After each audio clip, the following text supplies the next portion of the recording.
Welcome to another edition of Your Impact Attack. That's right, it's Your Impact Attack. And you may be wondering, what the hell time is it? Am I early? Am I late? What's going on? Is this the multiverse? No, no, no.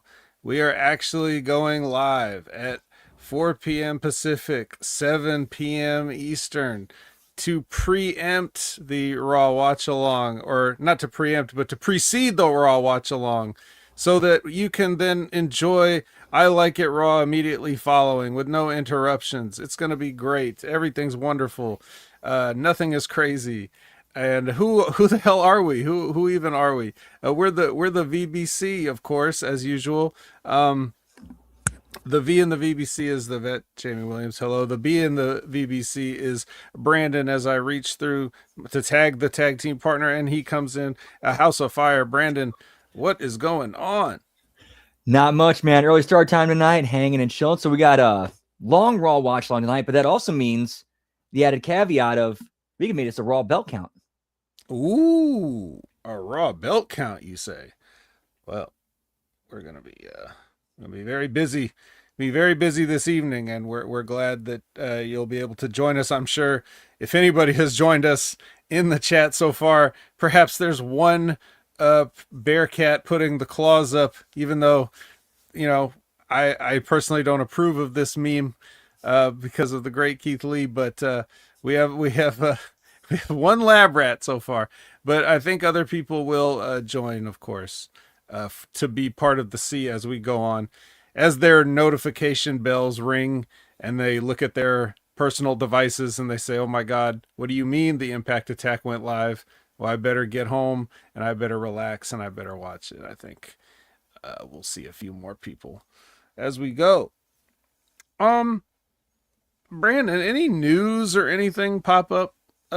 This now I know again because I Like It Raw is going to be going live right after 15 minutes after the conclusion of Monday Night Raw. I know they'll probably talk about a lot of news if there's anything super important, um, but was there anything that came across the desk that you noticed or thought was particularly chat worthy? The only thing that I noticed that was kind of big was that allegedly Chris Jericho's deal is up. Now, again, that's Dirt Sheets reporting it, and nobody really knows if that's the truth or not, but it's one of the things got to wait and see and if it's real, if it's true. Yeah, that's all these rumors floating around, which can mean one of two things: either they're true or they're not. um, However, some people's deals are coming to an end in AEW. There's being reported that I want to say Mercedes Martinez is one, Alex Abrahantes is one, Matt Taven is another. So I believe that even though most people have probably not seen any of them for any significant length of time, um, well, maybe Alex Abrahantes was the most seen person because he's always accompanying some luchador to the ring. But yeah, I happen to see that their contracts are coming up. So there is that. I'm still confused on the whole Chris Jericho signed a 10-year deal and it hasn't been 10 years thing. You know? Oh, is that what it was? 10 years? I forgot about that. Yeah, he signed one of those crazy deals. And back when he signed, at least this is what he was saying. So he could have been lying, I guess, the whole Or, time or exaggerating. or exaggerating. Well, he didn't say it like he didn't say it as like I'm staying for 10 years. He said that the length of the deal at the time, and he was saying that he pretty much is gonna end his career in AEW. That's what he said. Now, of course, you could change your mind. Of course, things can happen. Of course, things could change. Of course, contracts could be restructured. But I do find it amusing that no one really remembers that. You know, like they don't even bring that up in the conversations about him. I guess they're just so excited at the prospect of fat old Chris Jericho showing up at the Royal Rumble that they don't even think about like the past, or maybe they never knew. But it's out there. So I don't know what the deal is with that, but yeah, we'll see. I got a piece of news that you're gonna like. It's not so much news but it is new. If you can see this right here. Ooh, Yes. is it? Yes. Just one more bite, Marge. I think the mayonnaise is starting to turn. Yes, it's Homer with the sandwich. You like to be alone with it for a moment? Yes. Um so yeah, this arrived the other day. Got this. So now you can see on the back of the box here, I guess they also offer a stupid sexy Flanders but yeah, Like I'm there it wearing is. nothing at all. Nothing at all. Nothing at all. Right. Now I can't see the back of that figure to see how sculpted the butt cheeks are, but you know, I assume that they wouldn't even bother making that figure if they weren't going to do it right. So, yeah, man, Homer with the sandwich. That's the biggest news I got in terms of what's going on today. And let's see. I guess without any further ado, we might set a record today. We might even get this show done before anybody else joins. That can you believe that? That might happen. We could try Give to me, drag it out a little bit, but give me a cricket riding a tumbleweed, pal. a Cricket Wireless? We're not on Raw yet. Okay, let's not jump. Sorry, It's not time for Raw yet. We sorry, I meant a cricket riding a tumbleweed. My bad. yeah, I know, I know. I was trying to think. Well, there was a restaurant called Tumbleweeds. Also, we could have double sponsorship. Um, I yeah, can't tell you hotel was saying in, but oh, two trees involved. right. Um, um, yeah, I'm trying to think. Was there any? I'm trying to think if there was anything TNA related that I saw. Well, obviously, Wrestle Kingdom happened. That happened, and if you didn't catch that and you want to hear all about it, then we also recorded an episode earlier today, a special with Jimmy T, myself, and Dr. Michael Jargo, Wrestle Kingdom review that's available now. So, you know, you catch up on Wrestle Kingdom. Tanahashi's retirement, Brandon. He's worked really hard for the past quarter of a century. Any thoughts on the great Hiroshi Tanahashi as he moves into full time presidency? I mean, I'm not gonna lie or beat around the bush. I never saw very little, if any, of his stuff. Mainly just clips on the through social media. But everything I heard about him, everything that's been said about him, nothing but respectful, top notch. One of the greatest workers probably of all time, and legend in Japan. And much respect to him for having such a great career, and awesome they got to go out the way that he did. Yeah, I yeah, he had a great retirement match. Definitely a major send off. The you know, I know that probably most of your familiarity with Tanahashi comes from castrating the Marks clips about his hair, but Oh, you or know, there was the thing that really popped where he was at one of the scrums and he just sat there the entire time in the background, didn't really say anything. He just sat there, and it was yeah, like, oh, he just him sitting there added to it and made it better. mm-hmm, Like they even say to this day, like, can we get Tanahashi back at these things? yep, that's right. Well, the man was more than a haircut, but he sure was a lot of hair. It can't be understated.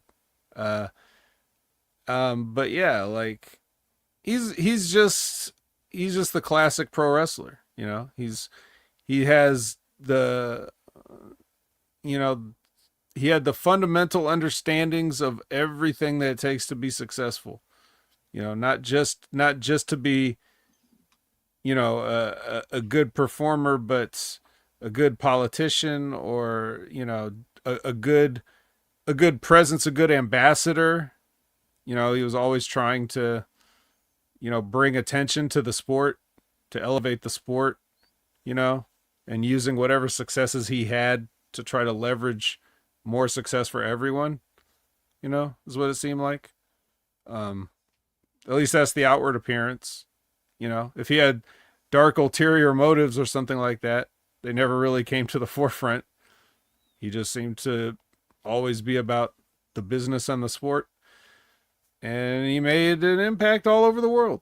So it's definitely he's deserving of all the flowers he got, which he did get a lot of flowers. There was a parade of people that came out like a surprise, kind of like a "this is your life" thing of like they hit somebody's music, they come down, give them flowers, take a picture. Here comes somebody else's music, come down, give them flowers, take a picture. Basically, like Tanahashi's greatest hits. Pretty much, yep. So it was a good time. But unfortunately, wait a minute, did Tanahashi ever work a match in TNA when we were covering it? Did you do like one or something? I can't remember. Maybe I know he made a couple appearances there in like 09, I want to say 08ish. Yeah, this would have been during like maybe the Forbidden Door-ish type times when it was still Impact. Yep, 2023. Multiverse United, him and Mike Bailey, and then him against Alex Shelley for the world title. Huh. Well, so we must have covered this. But at this point in 2023, Tanahashi already had kind of like, he was already well broken down by that point. So it wasn't necessarily the peak. But it wasn't as bad as it had gotten in later years. Like at this past year. I take that back. The one time I did see him was during Forbidden Door in that cage match. Oh yeah. And yeah. I didn't hold that against him. It's like, I know he's past his prime. He's definitely in the later thing. I'm not like looking at it as a reflection of him, of his like as a performer. Like I get it. Yeah. Yeah. And that's not really his thing. The idea of those cage matches, that's not really like, even in his prime, that's not really his strong suit. Like I said, more of a classic pro wrestler. So, yeah, but he was struggling to get around, and like you could just see anytime he had to take a bump, it hurt or give a bump. Like not so much. It wasn't like so much taking the bumps that was the problem. I think he was relatively good as far as like his neck and back is concerned, but his knees, it was his knees. So anytime he had to get up off the mat, like it was struggle for him to stand back up. You could see it getting harder and harder as the years went on. So, and that's what you get when you have like a frog splash as a finish. Your knees are gonna get fucked. Yep, half that impact is on those knees. Yep. Yeah, I mean, if Eddie Guerrero was still around, he'd be in the same kind of position. So that's one of those things when you're a young wrestler and you're making your bed, be prepared to lie in it. Hulk Hogan with the leg drop, all that back damage, hip damage, it's just, you gotta think about those things. So, and the Hammer's joined us. What's up, Hammer? Whoop whoop. Let's just talk about TNA. Let's just get this over with. We can do it. We can get on out of here. And I mean, we've already pulled 15. We could have had the show done by now if we wanted. So of course we're gonna start out with our traditional ketchup packet here. I had it and I said it somewhere. Where did I put it? Oh, here it is. There it is. There it is. Ketchup packet. The El Juggalo got some big news. What's that? If you don't speak Spanish, that's Spanish for the Juggalo. So you know. Let's see. Before we get too far into this. All right, so our opening contest is the Angel Warriors versus the Elegance brand in a tag team match play. Holla holla. That's right. And the inspiration is watching, as the champions. They're, scouting their contenders and everything. The match is the match, but the main point is that Danny Luna comes in and throws Lei Ying Li into the post, and then that opens up the Elegance brand to hit their weird bow and arrow finisher with a missile drop kick off the top combination, and beat Xia Brookside. So there you go. Does that make the Elegance brand number one contenders for the Knockouts tag team titles now?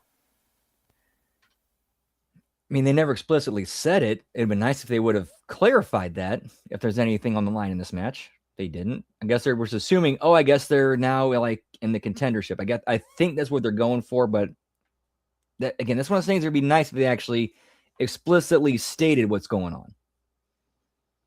Yeah, especially considering that they're trying to sort of billboard all this stuff leading into their big AMC debut, and you would think they would want everybody to be sure what's going on, Yeah, and why not have this set up the Knockouts tag team title match for the show?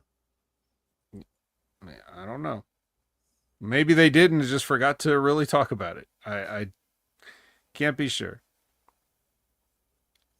Well, the big news is that Juggalo Championship Wrestling has announced a new show on WrestleMania weekend as part of GCW's Collective / WrestleCon.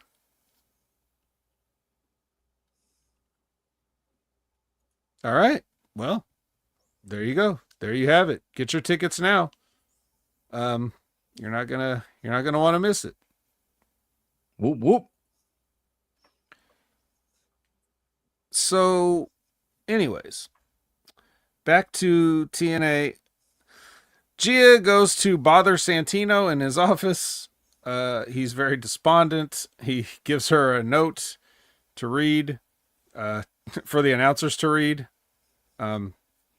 Calls them Tom and Jerry. Says, have Tom and Jerry read this on the air. She takes a note. Delivers the note. The note is just matches. The matches such as, for example, Stax versus Burt Macklin next week, and a couple other matches for Genesis, like a X Division triple threat match with Moose and Cedric Alexander versus Leon Slater. So, even in his depressed state, he was able to scribble some stuff down and give it to Gia to give to them. So, there you go.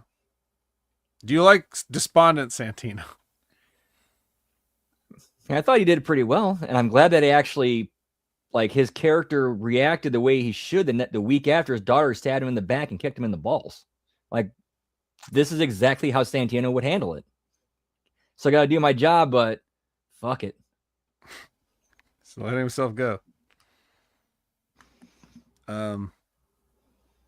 Well, if he wasn't sad about that, he'd be sad that the next match is Mustafa Ali versus Hometown Man.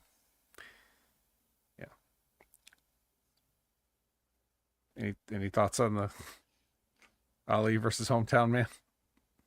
Hometown Man still somehow manages in the middle of the match to get over with the crowd and get them cheering for him.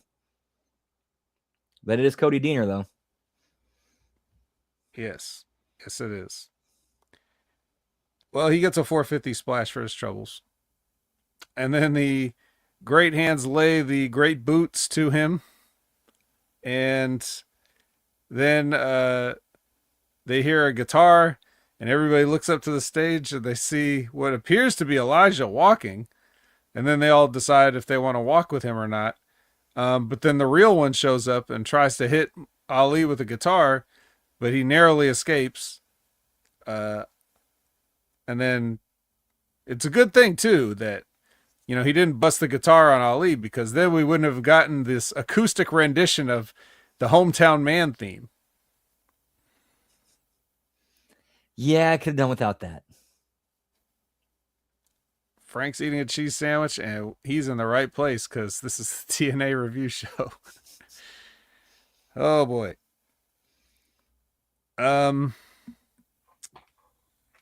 let's see. Rascals decide who talks to Santino about the X Division title shot that they all want. I guess it falls to Zachary Wentz. They go in there. And he says, you guys have a match, and the winner can face this guy, and the winner of that can face Leon Slater. So, yeah. So that match is made. NXT catch-up time. And this is primarily focused on Moose and his endeavor to try to become the North American champion, which, of course, he did not. Why would he? He not only did he not do that, he took a gross bump on the stairs. I'm sure you saw that.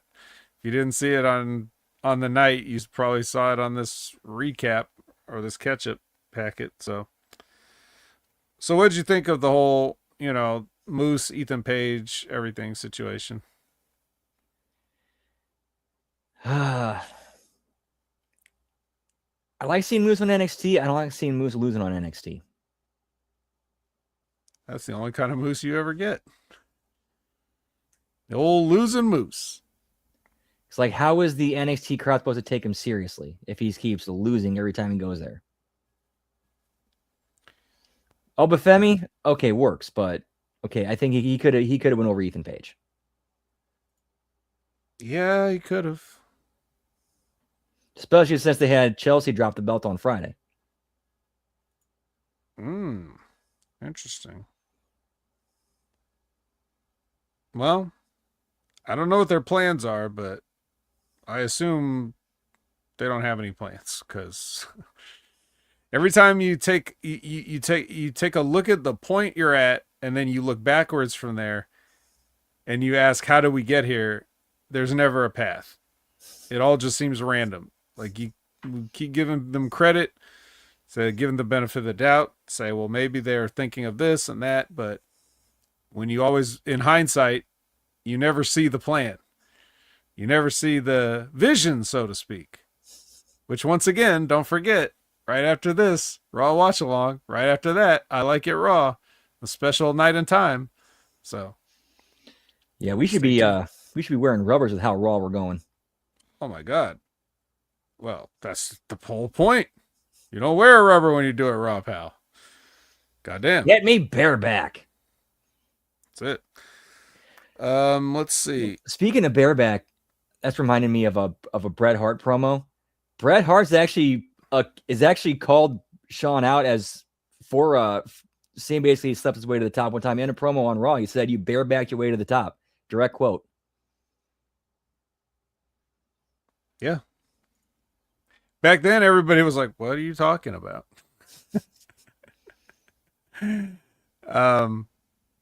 So, yeah, not too surprising. Now, the NXT Outlaws come out, and they have their own theme music, I guess. And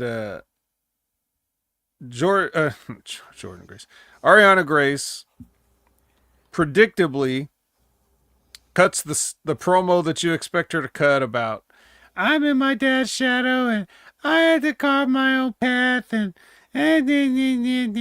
she's making silly faces the whole time, like overacting, sneering, doing wrestler face. Like it's just I'm sure she's better than this. Everything has to be a joke on this show. Like it can't hardly anything can be taken seriously, but I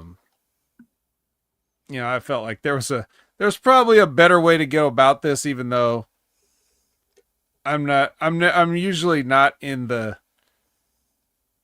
I'm definitely in the camp of like I don't even know if there's anybody else in this camp of family. Probably it just doesn't work really turning family on family as much. It always makes the least amount of sense, like when you really think about it, especially not to do the old well I'm gonna kick you in the balls type of thing.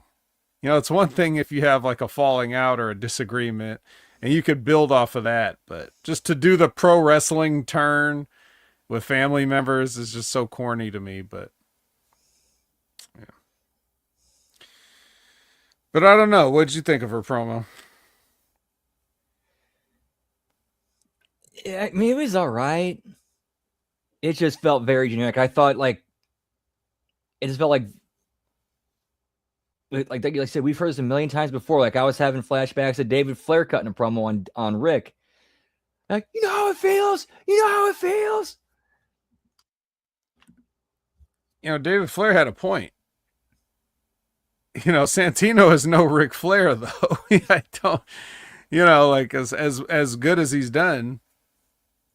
You know, and even though there may be some truth of what she's saying, of like, you know, even if that is all true, she said it with wrestler face. So yeah, wrestler facial.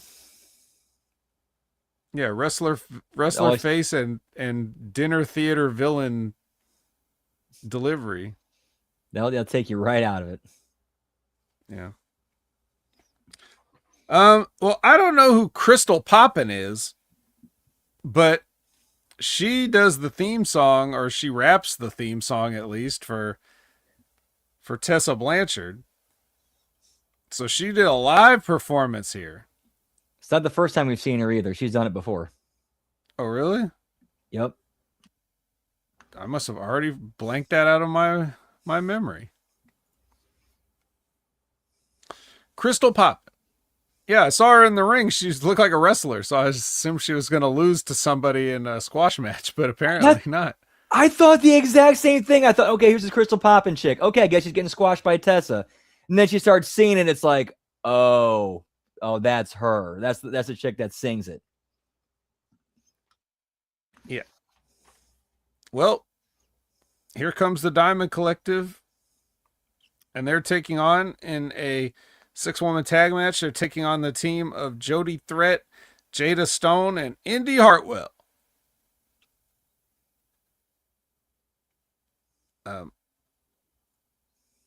And Stone falls. She's just there to.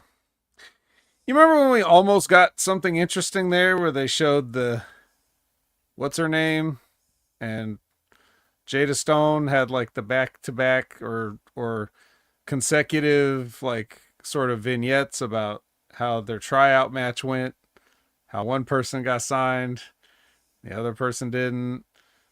Kind of thought there was going to be something there, and just really haven't gotten any of that. This was the closest thing that we've gotten to it, and that all seems like a distant memory because nothing in this match felt like it was connected to any of that stuff. So you just had random people here. Yeah, no follow up, nothing to come from that. Just shot it and forgot it. Well, anyways, speaking of shot and forgot, here is the gimmick injury report. Everyone's favorite. And man, oh man, it was the biggest one ever. And I mean that literally. Because they had everybody from the cage match listed in the injury report. Every injury, or like every injury possible, from bruising, contusions, and other ways to say bruising, like all down the list, everybody, and they're all cleared. Don't worry, guys. The cage match wasn't devastating. They're all fine and ready to go. Wow. I think they're ribbing themselves at this point. I think they're trying to make how big a rib can we make this? Yeah.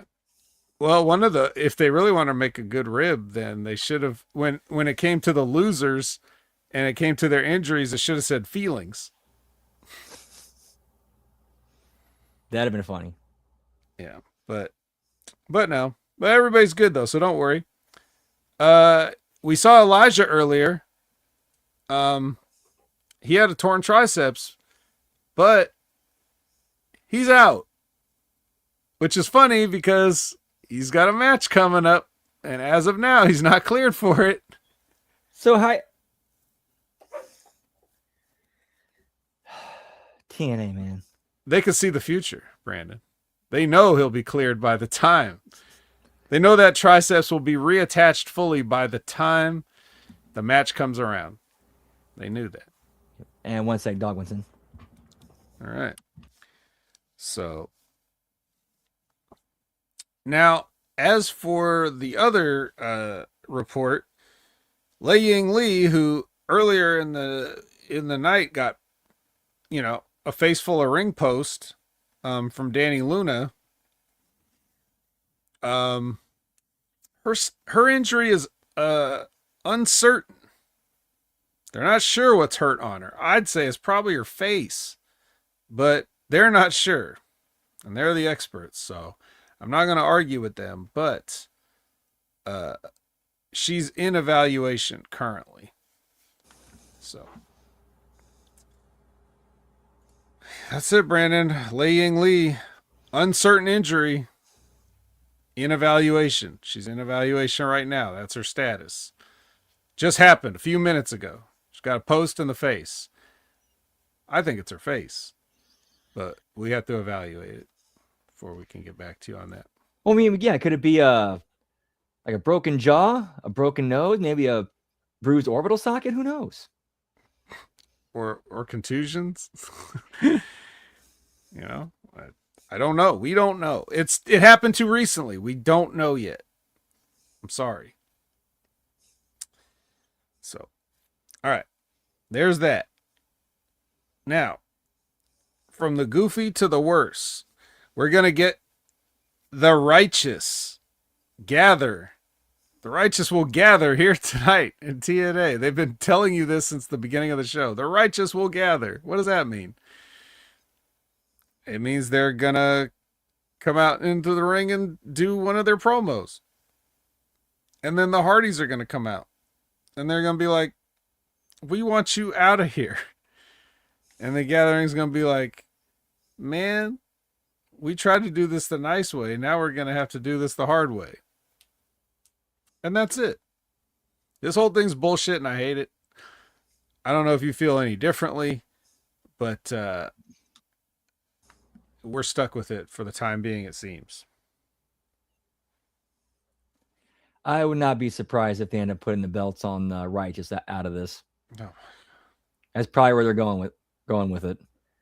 Or at least trying to develop him as a challenger of the month for the Hardys. This gimmick falls into my big question. When it comes to people that have high concept gimmicks and stuff. And I always have the same question for everyone. Why are you a wrestler? Like that is the question I have. I see these two guys that seem like weird religious cult type people, but then you have wrestling matches with wrestlers and you try to pin them for belts. It doesn't really, I don't see how one ties into the other. Yeah, it's like they should be running a 1-900 service, so call now, join the 900 club. Yeah. We're trying to save you, Matt. We're trying to make you immortal, Matt Hardy. What does that mean? Well, you have some power to grant immortality, but you want not only just tag team championships, but only the TNA tag team championships. Not that they said any of that in the promo, but that's where we're headed, like you said. So you have to make that sort of make sense in context, right? Have to. Will they? Probably not. No, no one ever does. They just do it. Well, it's like The Fiend, right? Bray Wyatt, The Fiend, all that stuff. The supernatural hillbillies.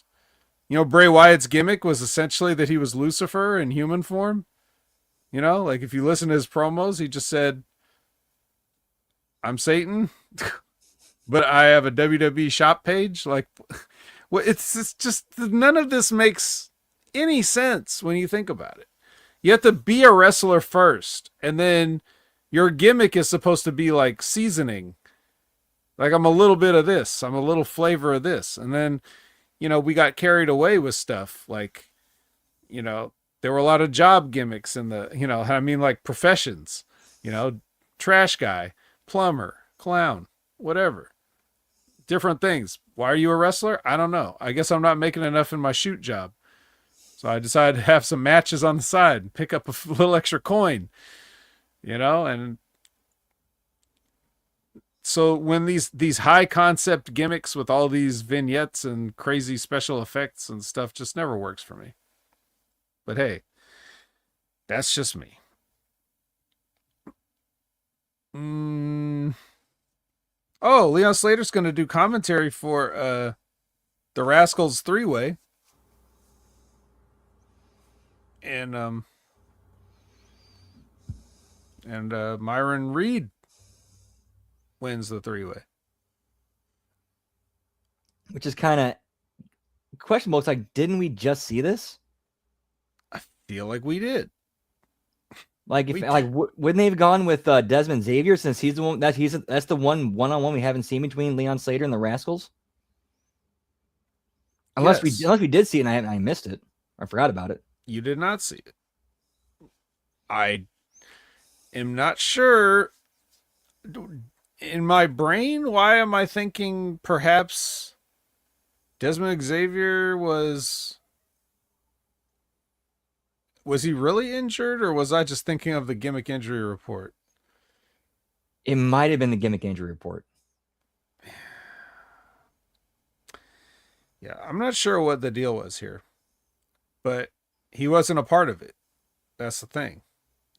It was Trey and Zach and Myron. So no, that's right. So dirt. So why wasn't Desmond Xavier even involved in this?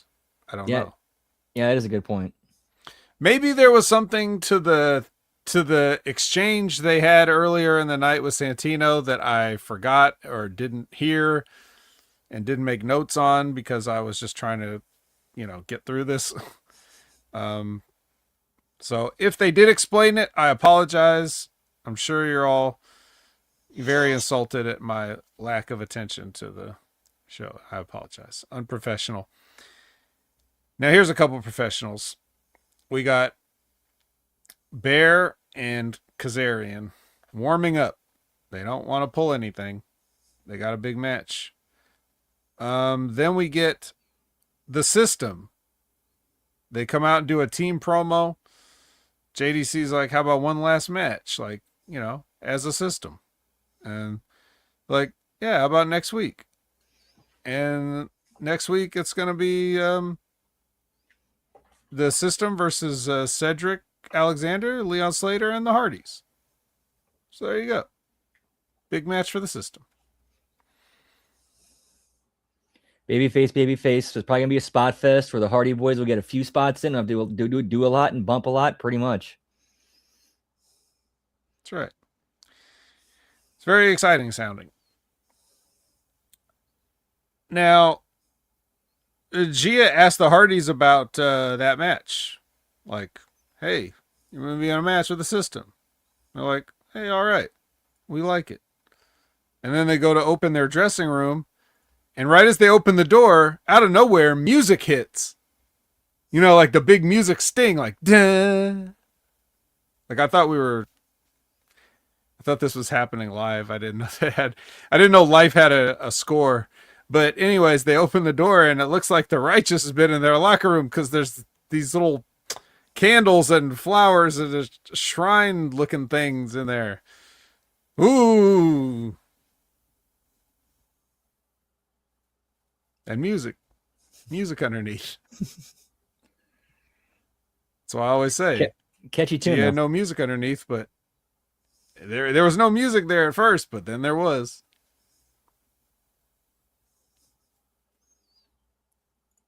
Give me a home invasion, pal. Well, it's not really their home. It's not really. Well, they might live there. No, they probably don't live there. Well, over under, we see a Hardy compound segment with the Righteous. Oh, come on, man. Come on, man. Don't make us go to the Hardy compound, man. Yeah, I don't want to see it. I don't want to see Bear Bronson versus Frankie Kazarian either. but here we are. Okay, we all know he's not winning the belt. We didn't need 20. So We didn't need a 20-minute match to tell us this. nope. As a rib, I guess Kazarian wins with Fade to Black. You know, of all the moves that you do, like the chicken wing and other stuff, like you're gonna do your one move on the fat guy that, you know. You shouldn't be able to do. Yeah. Well, I guess he's just that strong, really. I mean, what can you say? If he can do it, he can do it. So he did it, and he won. And yeah, back of the line, Bear. Um, so Santana comes out and informs Kazarian that his title shot has gotten moved up to the 15th and the debut on AMC.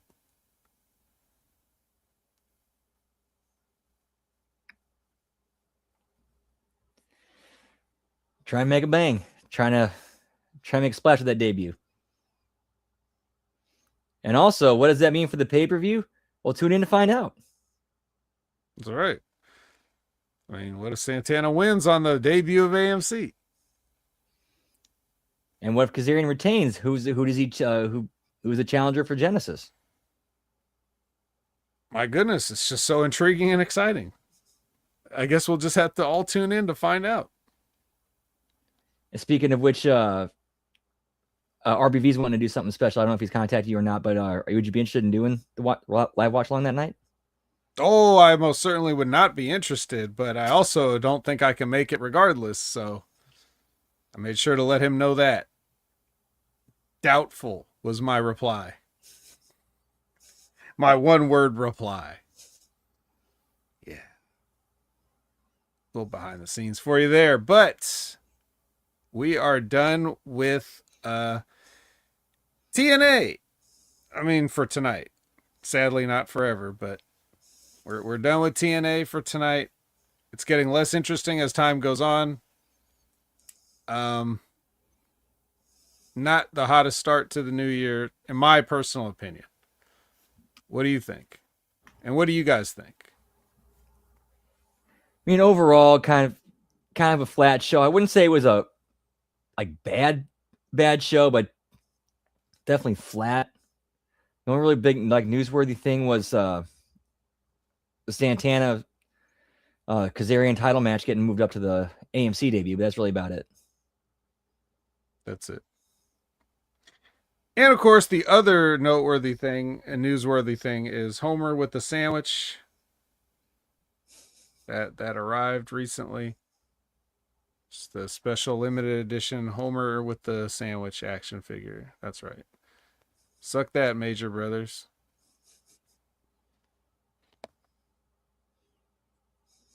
Whoop whoop. Well, there it is. Another one.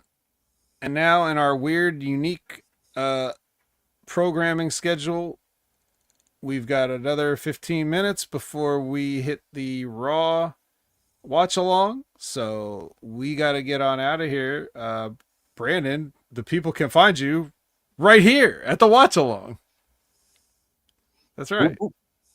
It's not a moose figure. And the moose won't come with a sandwich either, but it's going to be so. I don't think that figure's ever coming. I think I'm just out the money. I hope Magnum TA does something nice with it. But It's so good. It's so good. It's gone, Dad. It's gone. It's just a little airborne. It's just a little in Greg Gagne's pocket. It's still good. It's still good. I'll make the donation when pigs fly. Shoo. Will you be making that donation now, sir? No, I don't think I will.